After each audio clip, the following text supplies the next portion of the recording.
Welcome to day 24 of 30 day embroidery series. ఇవాళ మనం feather stitch ఎలా వేయాలో చూద్దాము. దీనికోసము ఫస్ట్ లైన్లో నీడిల్ని స్టార్టింగ్ పాయింట్ నుంచి క్లాత్ పైకి తీసుకొని లాస్ట్ లైన్ స్టార్టింగ్ పాయింట్ నుంచి నీడిల్ని బ్యాక్ పుల్ చేసి పెట్టుకోవాలి.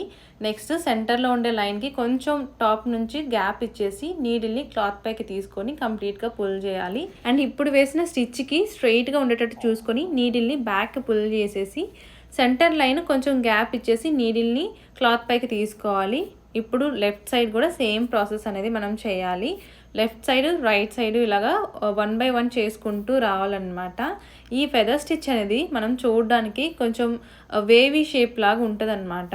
ఇప్పుడు నేను 3 లైన్స్ డ్రా చేసి చూపించాను కదా, 4 లైన్స్ డ్రా చేసి కూడా మనము ఇంకా బ్యూటిఫుల్గా అండ్ వేవీగా స్ట్రక్చర్ వచ్చేటట్టు డిజైన్ చేయొచ్చు ఈ ఫెదర్ స్టిచ్ని యూజ్ చేసి. And episode 24 also completed and follow for more videos.